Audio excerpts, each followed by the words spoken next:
Bienvenidos a otro nuevo capítulo de Fear Stream. Al capítulo anterior pasamos la zona de Alaska y hace comentario, ¿verdad? Está ahí lejos, creo que sí. Y entramos a esta nueva zona. Tenemos los comentarios del director activados, así que tenemos muchas cositas para chismear. Vamos para acá primero. Continuamos con la historia principal, creo. Sí.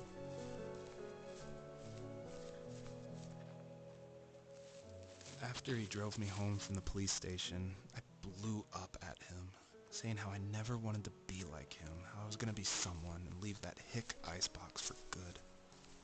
He just looked forward at the road with tired eyes. I took out that bluegrass tape from the cassette deck and chucked it out the window. In my sage teenage wisdom, I thought I proved the ultimate point. But my dad had a different idea.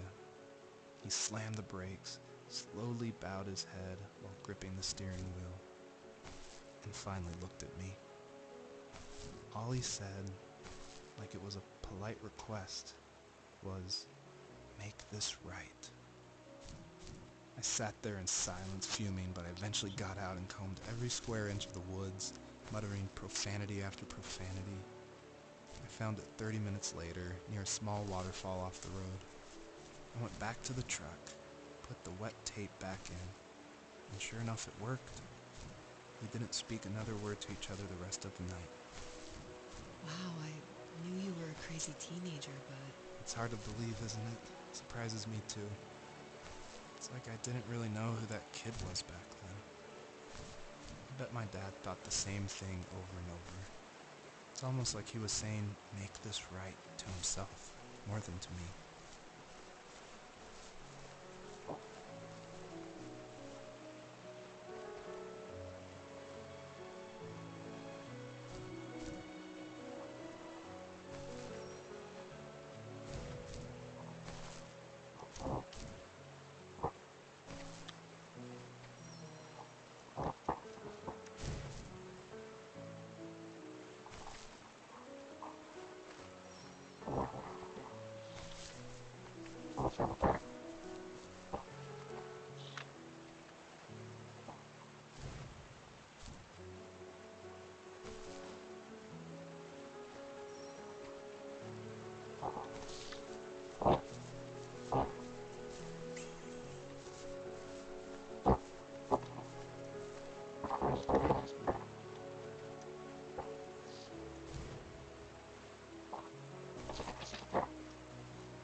My biggest hope for the players that are playing is that they realize how similar these two parallel stories are, of this fox looking for her missing cubs, and also of this son reconnecting with his father.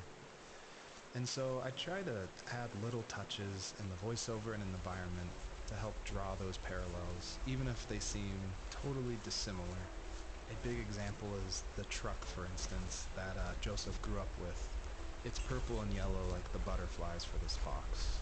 So I tried to add as many touches like that throughout the story as possible.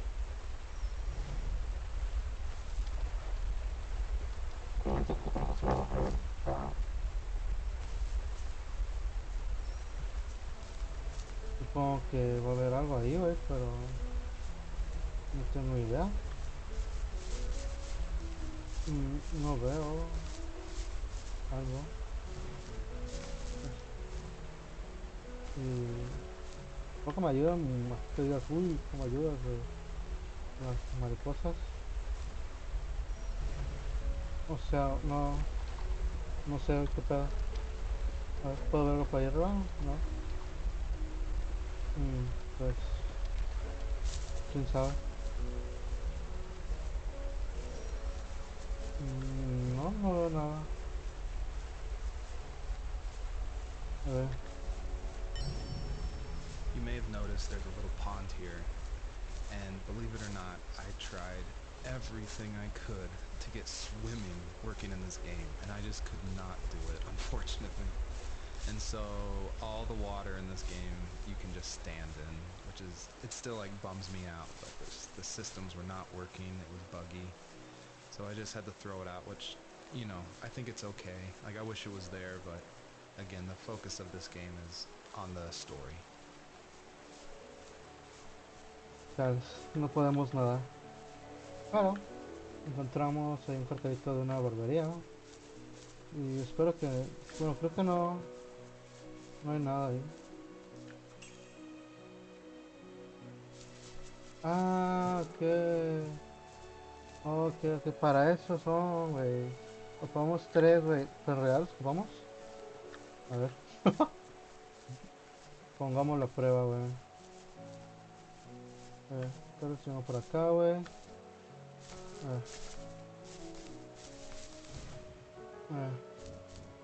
Ahí está.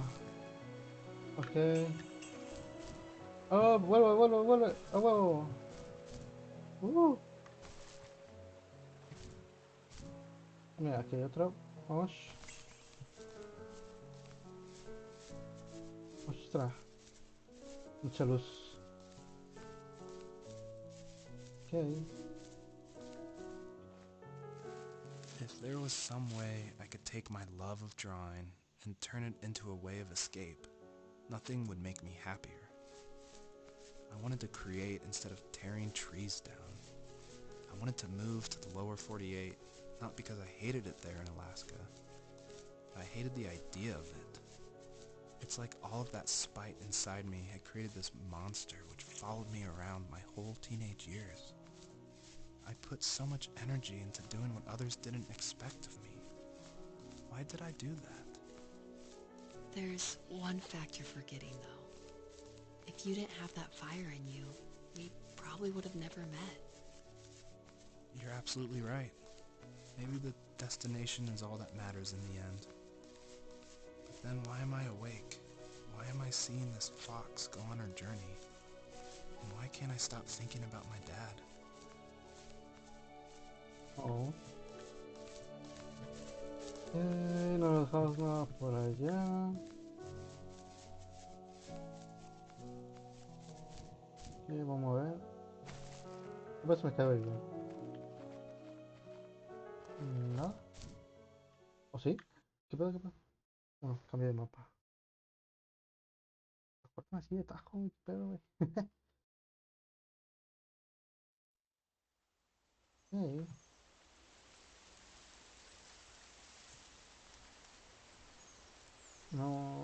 No sé, güey.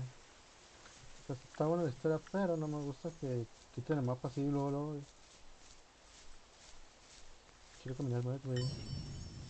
I did want to do something a little different with this level. I wanted it to be more open world feel, and that there was something blocking your progress, so it did encourage people to look closely and see how to unlock this blocked way.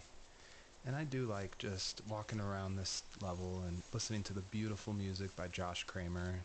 His work really sets the mood for the whole game.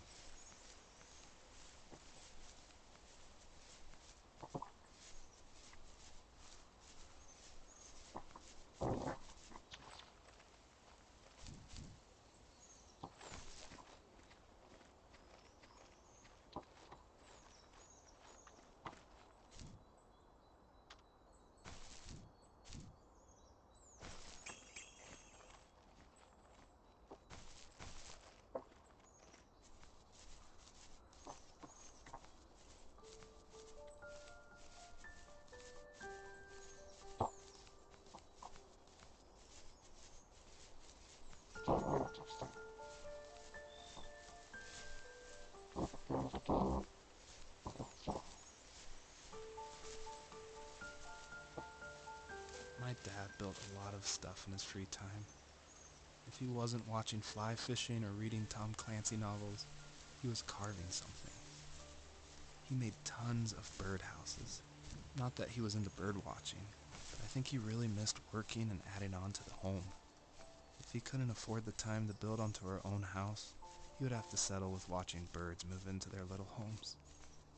We kept an old mattress in the bed of that ugly yellow truck, so we would drive it deep into the woods and then watch the birds fly into their houses while the sun set.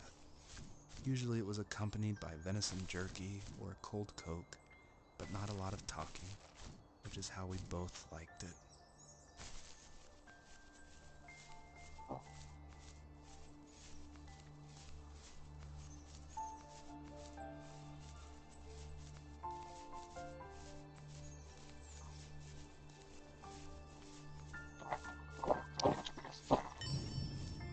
Earlier I said I just love going through video games and exploring, like looking at every nook and cranny and just trying to find little details.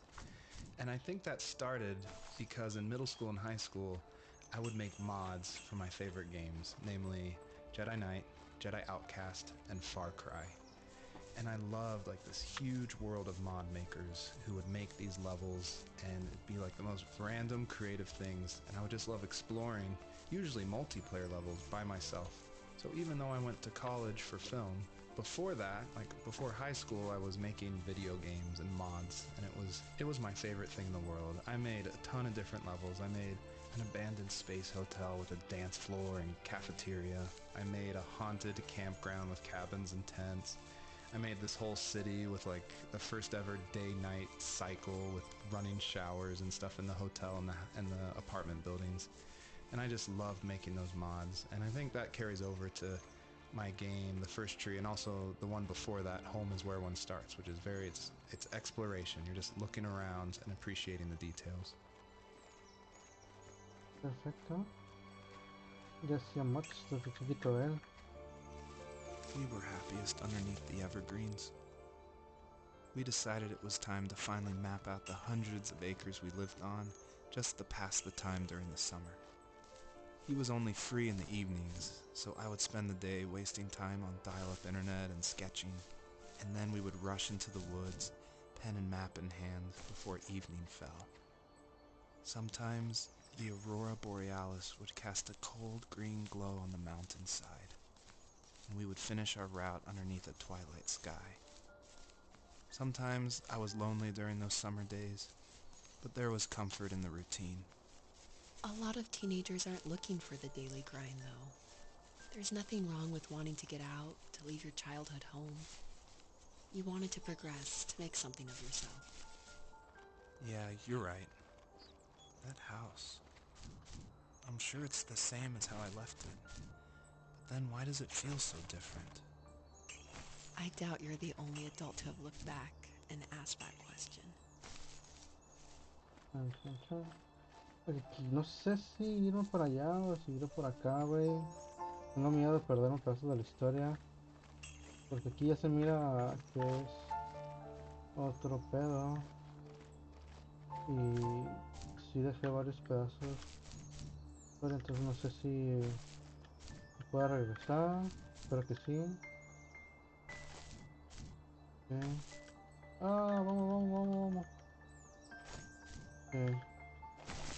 Mm, ¿Quieres subir? ¿Sí puedo subir por aquí? Yo creo que no, pero... Oh, vamos, vamos, vamos, vamos. No, güey, te caíste. Ok. ¿Por aquí? Ok, por aquí sí. ¿Sí, va? Ah, ¿aquí hay algo? Ujú. A ver. Me dejo ahí un comentario. Bueno, vamos por allá. No sé si acá arriba hay algo. Creo que no. Ok, pues vamos a agarrar esto de aquí. Oh, ¿qué es esto?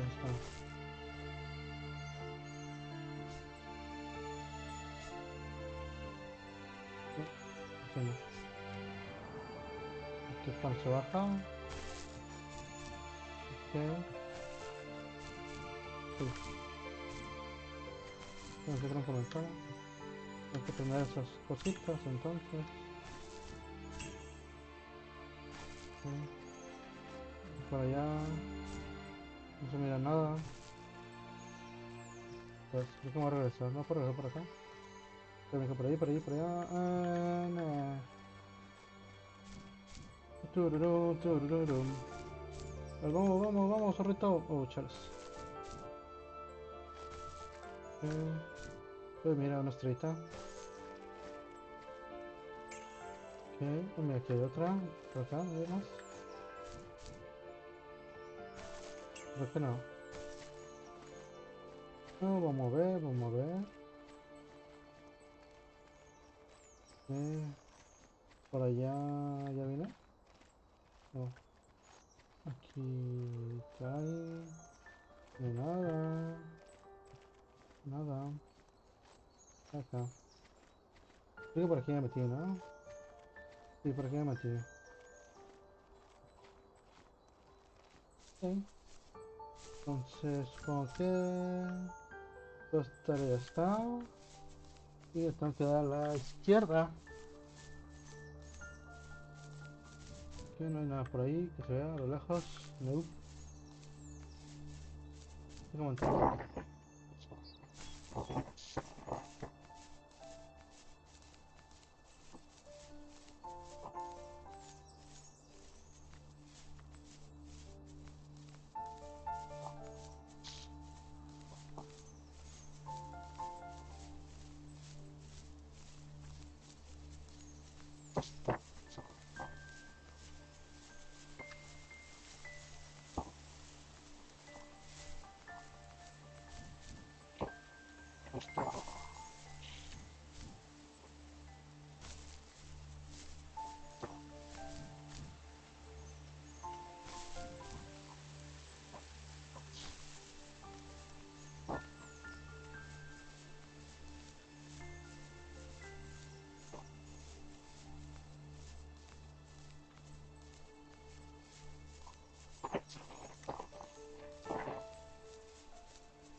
Even at my most distant, at the times when I detested him the most, he kept reaching out.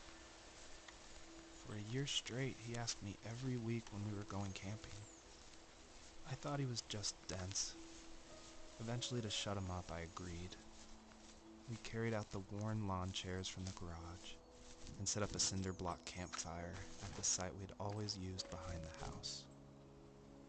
We walked down the mountain path, talking in the warm sunshine we only got a couple months of the year. Those 3 obsidian rocks shimmered alongside the shore, almost like sparklers pressed against a dark window. I'll never forget that wet stone on my feet, or how those massive mountains looked even bigger in the lake's reflection. I felt small, but grateful. As the sun set, my dad found something I hadn't seen for a long time. The tree where I'd made my first carving when I was 6. I hadn't even carved it. My dad had helped me, but I still called it my tree. Something about seeing my name there made me open up, and we talked about everything that night in that old camouflage tent. I told him how much I loved sketching and design, and how it would be a dream to study architecture in Seattle. I told him how I didn't get along with my friends much anymore, but that I didn't mind being alone. He told me he was there for me, and he joked that if all he had to do was write my name on a tree to finally get me to talk, he would have left me carved logs with novels on them in front of my room every morning. I don't know why it took me that long to realize it, but it was then I knew how much he had sacrificed for me. Ok. Voy a agarrar este. Vamos para allá. Creo que ya me lo está agarrando en orden. There were old abandoned pieces of a shed and car long left unused.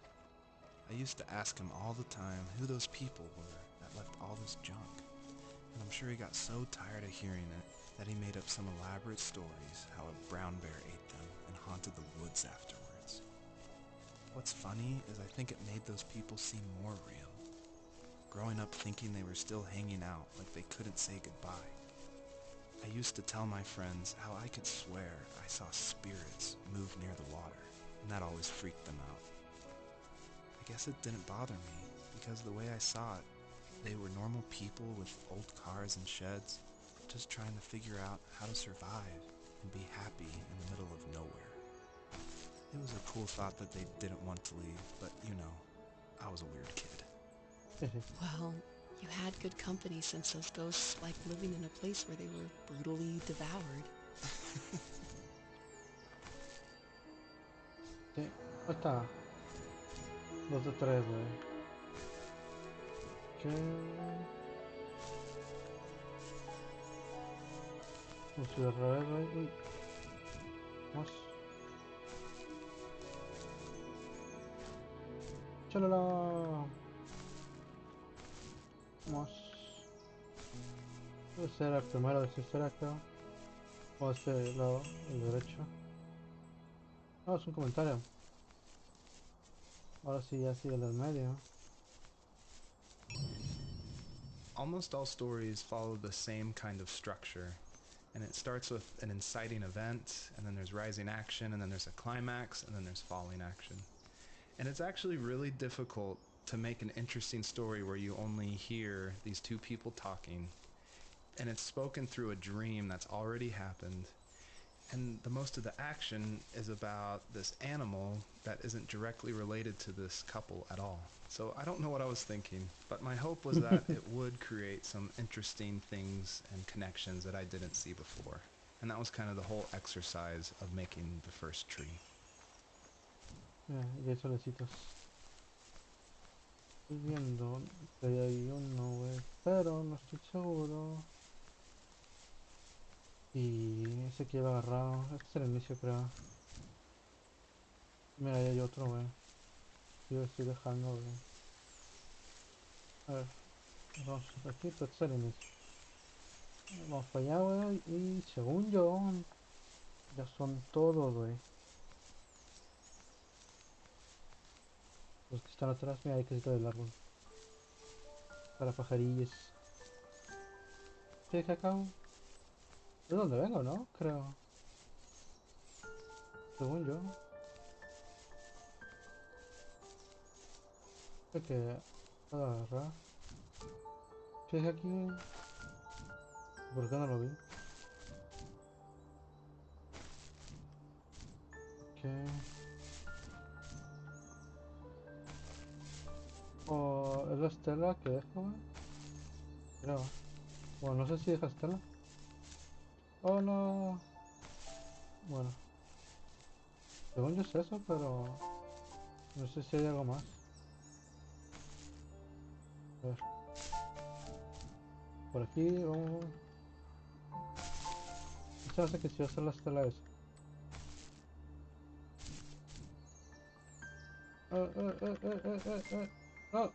No, pensé que había petado, güey.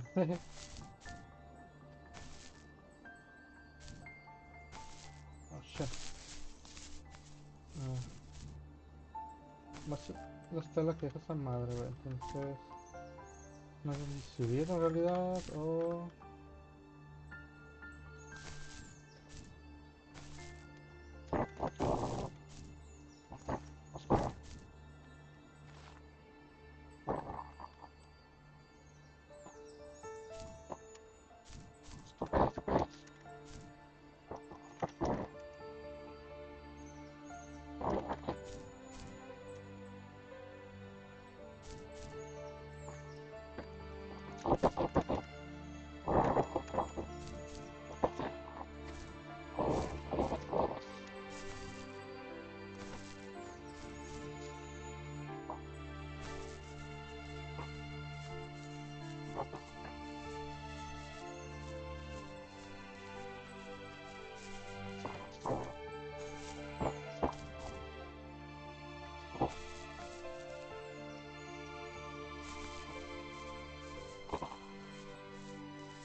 I don't think the first tree could work at all without the music by Josh Kramer. And his music, it's actually publicly available to license, and so it was affordable for me since this was a hobby project. And it's something I like to tell new indie developers all the time, like, you can't afford that composer, you can't afford a full-time programmer. You need to cut corners and finish your game, and the way to do that is to use these amazing publicly available assets that anyone can purchase and license. And so his music is incredible, and I actually haven't talked to him that much, I've just emailed him. But his music was nominated for Most Emotional Music at the Emotional Game Awards in France, and he's just a really nice guy. And I think there's so much amazing content out there that if you're thinking of making a game, look around and see what you can make work on a tight budget, because it worked really well for the first tree.